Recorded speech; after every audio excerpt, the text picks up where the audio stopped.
un club américain, drivé par un américain, avec le meilleur joueur américain. Voilà, c'est du storytelling.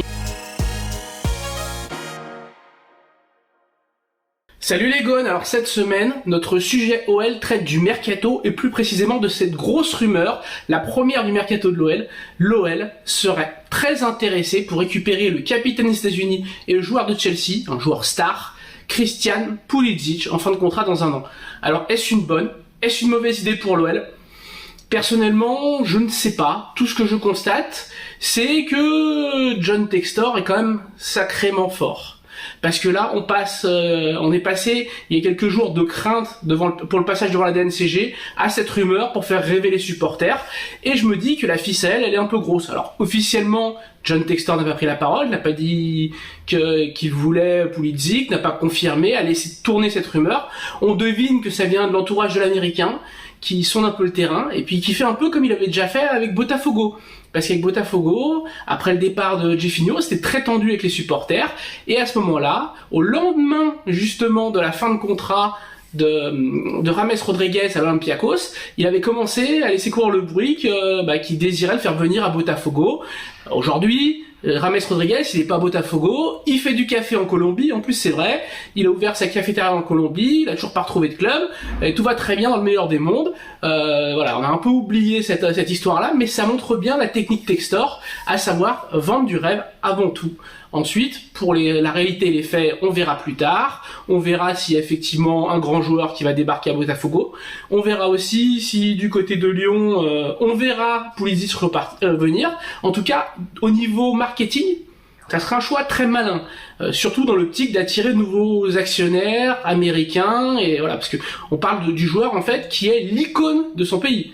Vraiment capitaine de la sélection de la Team US, joueur précoce et immense avec le Borussia Dortmund dès 16 ans, qui a que 24 ans aujourd'hui, qui est sur le marché pour 20 millions d'euros et qui peut rapporter gros en merchandising vers les États-Unis, un club américain, drivé par un américain avec le meilleur joueur américain.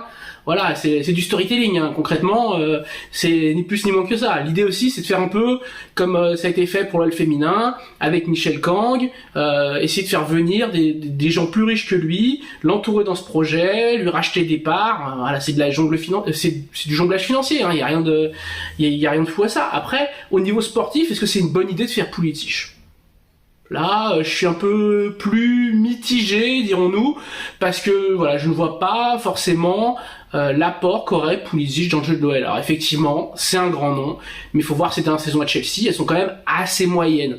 C'est un attaquant ailier, très bon dribbleur, très très bon, et puis surtout c'est pas un dribbleur esbrouf entre guillemets à la Ryan Cherky qui va faire des roulettes, des passements de jambes, tu en voilà.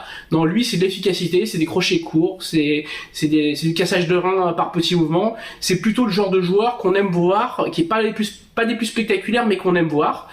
Après, voilà, niveau statistique, c'est jamais plus de 13 buts par saison. Il a été très bien vendu, très survendu aussi au début de sa carrière, parce que justement il a démarré à 16 ans au Borussia Dortmund, mais le Borussia Dortmund fait ça avec beaucoup de joueurs, hein, c'est pas uniquement Pulisic. Il a été très bien vendu aussi à l'époque à Chelsea en 2019, 64 millions d'euros. Aujourd'hui, il vaut que 20 millions d'euros. Il y a d'autres clubs sur les rangs. Est-ce que le capitaine des USA voudra venir à Lyon dans un projet sans Ligue des Champions, sans Ligue Europa, sans Ligue Europa Conférence? À Chelsea, il a rien non plus cette année, ne montons pas, mais il pourrait peut-être avoir mieux dans d'autres championnats, voilà, à voir. Après, est-ce qu'il sera autant la star ailleurs qu'à Lyon? J'ai des doutes. Voilà, c'est pour ça, il y a peut-être une opportunité, un effet d'opportunité en tout cas, qui vaut qu'on se penche sur son dossier. Par rapport à son utilisation par Laurent Blanc, je suis un peu moins convaincu. Parce que c'est plutôt un ailier gauche qui peut jouer dans l'axe, à droite. En gros, ça remplacerait Cherki s'il s'en va, mais ça peut aussi jouer à la place de Jefinho ou de Barcola à gauche, à droite. Voilà. Bref, c'est pas très clair. Est-ce que c'est un choix de Laurent Blanc? J'ai des doutes là-dessus aussi. Ça sent plus la recrue marketing s'il arrive. Clairement, mais d'ici là, il faut que Lyon se dote de finances quand même beaucoup plus confortables qu'aujourd'hui. Je pense aussi que c'est une manière de faire avaler la pilule de la vente à venir de Kessel Loukeba, de la vente à venir de Ryan Cherky. Voilà, il faut faire passer la pilule, vendre du rêve, 1 an.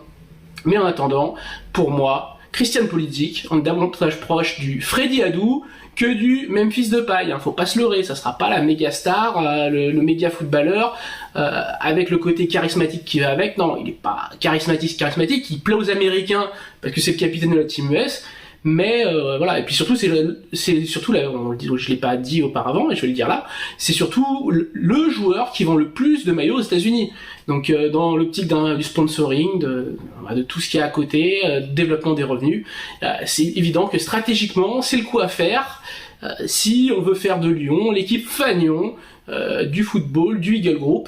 Voilà, mais c'est pas un coup de data, parce que si on regarde la data, jamais on prend ce joueur-là, clairement, c'est pas avec ses stats, avec ce qu'il monte sur le terrain, ses dribbles réussis, sa dernière saison à Chelsea, qu'on va se dire, waouh, quel joueur. Voilà, faut être clair.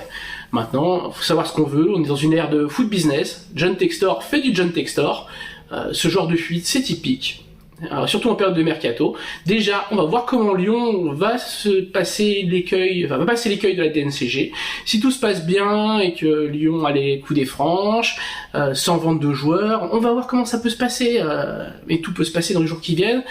Politique, moi, je crois pas trop. Honnêtement, maintenant, je me dis que ça collerait bien quand même à l'idée marketing et à la nouvelle version de l'OL. Par contre, le sport avec politique n'est clairement pas au centre du projet.